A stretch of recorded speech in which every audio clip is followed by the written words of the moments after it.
नमस्कार प्यारे विद्यार्थियों, वेद व्यास क्लासेस में आपका स्वागत है। हिंदी साहित्य का इतिहास आचार्य रामचंद्र शुक्ल जी का आपके सामने प्रस्तुत है। यहाँ तक हम कवर कर चुके हैं, यहाँ से आगे देखिए। खुमान रासू संवत 810 से 1000 के बीच में चित्तौड़ के रावल खुमान नाम के 3 राजा हुए हैं। कर्नल टाड ने इनको एक मानकर इनके युद्धों का विस्तार से वर्णन किया है। उनके वर्णन का सारांश यह है कि काल भोज बापा के पीछे खुम्माण गद्दी पर बैठा, जिसका नाम मेवाड़ के इतिहास में प्रसिद्ध है और जिसके समय में बगदाद के खलीफा अल मामू ने चित्तौड़ पर चढ़ाई की। खुम्माण की सहायता के लिए बहुत से राजा आए और चित्तौड़ की रक्षा हो गई। खुम्माण ने 24 युद्ध किए और विक्रम संवत 869 से 893 तक राज्य किया। यह समस्त वर्णन दलपत विजय नामक किसी कवि के रचित खुमान रासों के आधार पर लिखा गया जान पड़ता है, पर इस समय खुमान रासों की जो प्रति प्राप्त है वह अपूर्ण है और उसमें महाराणा प्रताप सिंह तक का वर्णन है। काल भोज बापा से लेकर तीसरे खुमान तक की वंश परंपरा इस प्रकार है। काल भोज बापा खुम्माण मत्तट भर्तृपट्ट सिंह खुम्माण दूसरा, महायक खुम्माण तीसरा। काल भोज का समय विक्रम संवत 791 से 810 तक है और तीसरे खुम्माण के उत्तराधिकारी भर्तृपट्ट दूसरे के समय के 2 शिलालेख विक्रम संवत 999 और 1000 के मिले हैं। अतएव 190 वर्षों का औसत लगाने पर तीनों खुम्माणों का समय अनुमानतः इस प्रकार ठहराया जा सकता है।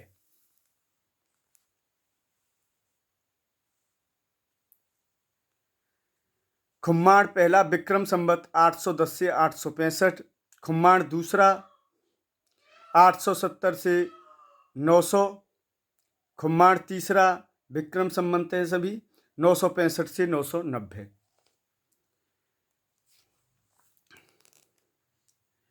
अब्बासिया वंश का अलमामू विक्रम संवत 870 से 890 तक खलीफा रहा। इस समय के पूर्व खलीफों के सेनापतियों ने सिंध देश की विजय कर ली थी और उधर से राजपूताने पर मुसलमानों की चढ़ाइयाँ होने लगी थीं। अतएव यदि किसी खुम्माण से अलमामू की सेना से लड़ाई हुई होगी तो उसी के नाम पर खुमान रासों की रचना हुई होगी। यह नहीं कहा जा सकता कि इस समय जो खुमान रासों मिलता है उसमें कितना अंश पुराना है। उसमें महाराणा प्रताप सिंह तक का वर्णन मिलने से यह निश्चित रूप से कहा जा सकता है कि जिस रूप में यह ग्रंथ अब मिलता है वह उसे विक्रम संवत की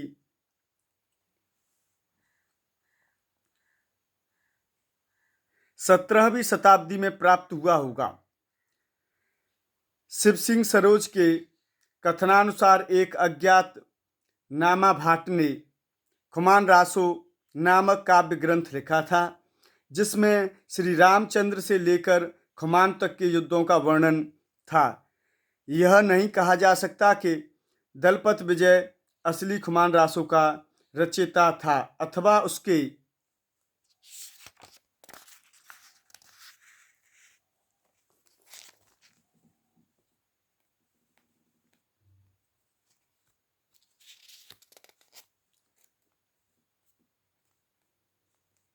यहाँ से अथवा उसके पिछले परिशिष्ट का।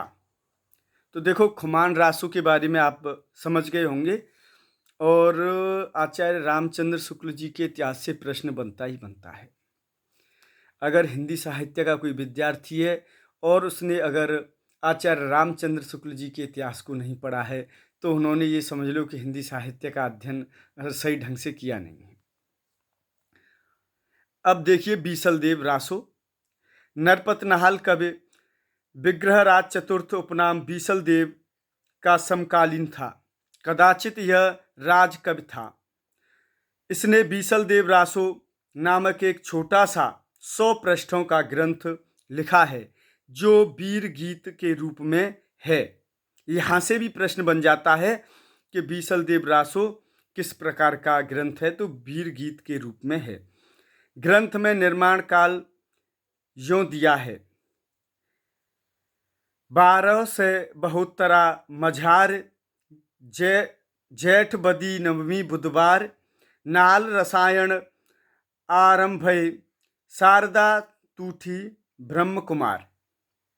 ये इस प्रकार उन्होंने दे रखा है।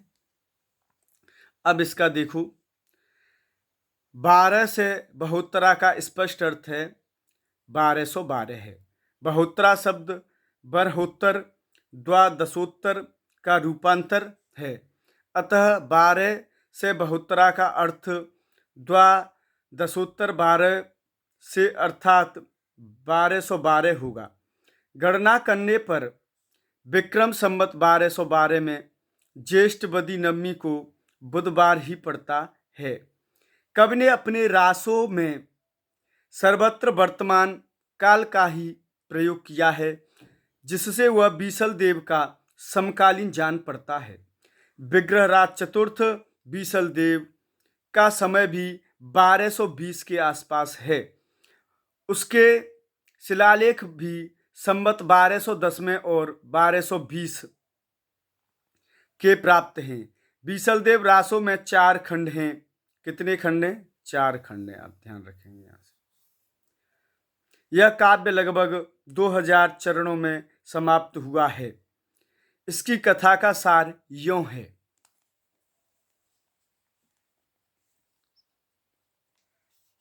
खंड 1 में मालवा के भोज परमार की पुत्री राजमती से सांभर के बीसलदेव का विवाह होना।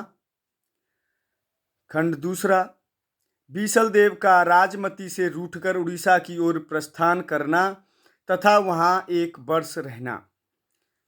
3 खंड राजमती का गृह वर्णन तथा बीसलदेव का उड़ीसा से लौटना।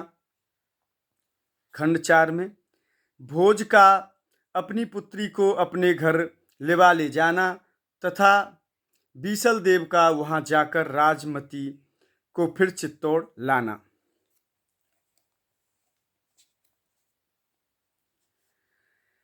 दिए हुए संवत के विचार से कवि अपने नायक का समसामयिक जान पड़ता है, पर वर्णित घटना विचार करने पर बीसलदेव के बहुत पीछे की लिखी जान पड़ती हैं, जबकि उनके संबंध में कल्पना की गुंजाइश हुई होगी।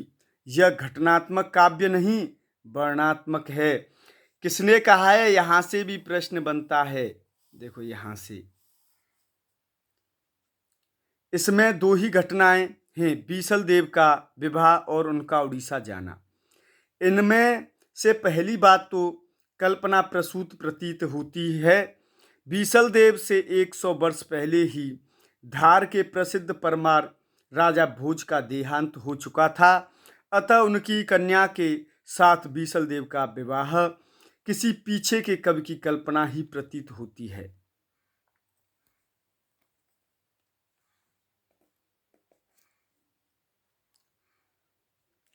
उस समय मालवा में भोज नाम का कोई राजा नहीं था।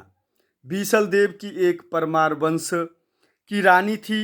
यह बात परंपरा से अवश्य प्रसिद्ध चली आती थी, क्योंकि इसका उल्लेख पृथ्वीराज रासो में भी है। इसी बात को लेकर पुस्तक में भोज का नाम रखा हुआ जान पड़ता है, अथवा यह हो सकता है कि थार के परमारों की उपाधि ही भोज रही हो और उस आधार पर इन्हीं में से किसी की कन्या के साथ बीसलदेव का विवाह हुआ हो। परमार कन्या के संबंध में कई स्थानों पर जो वाक्य आए हैं, उन पर ध्यान देने से यह सिद्धांत पुष्ट होता है कि राजा भोज का नाम कहीं पीछे से न मिलाया गया हो, जैसे जननी गोरी तू जैसलमेर, गोरड़ी जैसलमेर की, आबू के परमार भी राजपूताने में फैले हुए थे।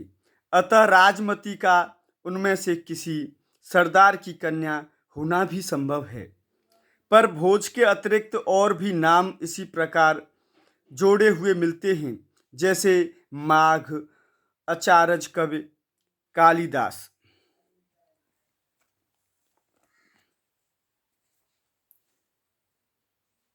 जैसा पहले कह आए हैं, अजमेर के चौहान राजा बीसल देव विग्रहराज चतुर्थ बड़े वीर और प्रतापी थे। उन्होंने मुसलमानों के विरुद्ध कई चढ़ाइयाँ की थीं और कई प्रदेशों को मुसलमानों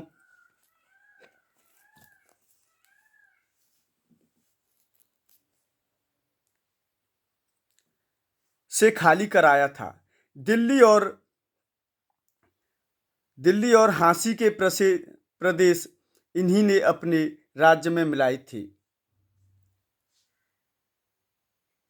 इनके वीर चरित्र का बहुत कुछ वर्णन इनके राजकवि सोमदेव रचित ललित विग्रह राज नाटक संस्कृत में है, जिसका कुछ अंश बड़ी बड़ी शिलाओं पर गुदा हुआ मिलता है और राजपूताना म्यूजियम में सुरक्षित है। पर नाहला के इस बीसल देव में जैसा कि होना चाहिए था, न तो उक्त वीर राजा की ऐतिहासिक चढ़ाइयों का वर्णन है और न उसके शौर्य पराक्रम का। श्रृंगार रस की दृष्टि से विवाह और रूठकर विदेश जाने का प्रोसित पथिका के वर्णन के लिए मनमाना वर्णन है। अतः इस छोटी सी पुस्तक को बीसल देव ऐसे वीर का रासो कहना खटकता है। पर जब हम देखते हैं कि यह कोई काव्य ग्रंथ नहीं है, केवल गाने के लिए इसे रचा गया था, तो बहुत कुछ समाधान हो जाता है।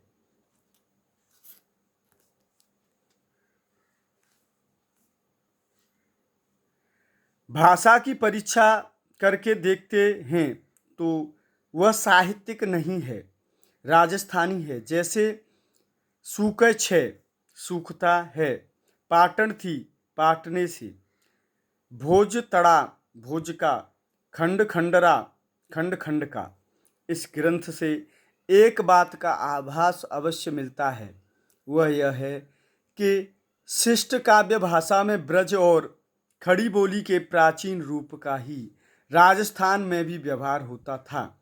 साहित्य की सामान्य भाषा हिंदी ही थी, जो पिंगल भाषा कहलाती थी। बीसल देव रासों में भी बीच बीच में बराबर इस साहित्यिक भाषा हिंदी को मिलाने का प्रयत्न दिखाई पड़ता है।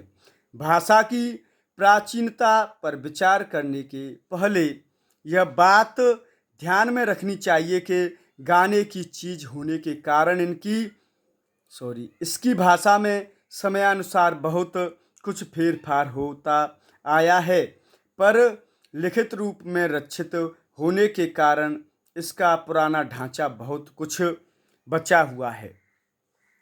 उदाहरण के लिए मेलब मिलाकर जोड़कर चितः चित्त में, रण रण में, प्राप्त हो या किया जाए। ईड़ी विधि, इस विधि, इसव ऐसा, बाल हो बाला का। इसी प्रकार नयर नगर, पसाव प्रसाद, पयोधर आदि प्राकृतिक शब्द भी हैं, जिनका प्रयोग कविता में अपभ्रंश काल से लेकर पीछे तक होता रहा।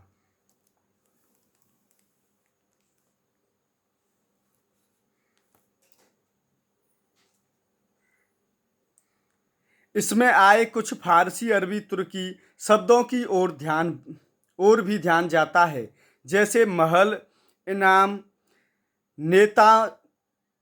नेताजनों, ताजियाना आदि। जैसा कहा जा चुका है, पुस्तक की भाषा में फेरफार अवश्य हुआ है। अतः ये शब्द पीछे से मिले हुए भर हो सकते हैं और कवि द्वारा व्यवहृत भी कवि के समय से पहले ही पंजाब में मुसलमानों का प्रवेश हो गया था और वे इधर उधर जीविका के लिए फैलने लगे थे। अतः ऐसे साधारण शब्दों का प्रचार कोई आश्चर्य की बात नहीं। बीसल देव के सरदारों में ताजुद्दीन मियाँ भी मौजूद हैं। महल पलाण्यो ताजदीन खुरसाड़ा चढ़ चाल्यो गोंड। उपर्युक्त विवेचन के अनुसार यह पुस्तक न तो वस्तु के विचार से और न भाषा के विचार से अपनी असली मूल रूप में कही जा सकती है। राय बहादुर पंडित गौरी शंकर हीरा चंद ओझा ने इसे हम्मीर के समय की रचना कहा है। राजपूताने का इतिहास भूमिका पृष्ठ 19। यह नरपत नहाल की पोथी का विकृत रूप अवश्य है, जिसके आधार पर हम भाषा और साहित्य संबंधी कई तथ्यों पर पहुंचते हैं। ध्यान देने की पहली बात है, राजपूताने के एक भाट का अपनी राजस्थानी में हिंदी का मेल करना जैसे माती का आखा को सोना की चोरी, मोती की माल इत्यादि। इससे यह सिद्ध हो जाता है कि प्रादेशिक बोलियों के साथ साथ ब्रजभाषा या मध्य देश की भाषा का आश्रय लेकर एक सामान्य साहित्यिक भाषा भी स्वीकृत हो चुकी थी, जो चारणों में पिंगल भाषा के नाम से पुकारी जाती थी। अपभ्रंश के युग से शुद्ध राजस्थानी भाषा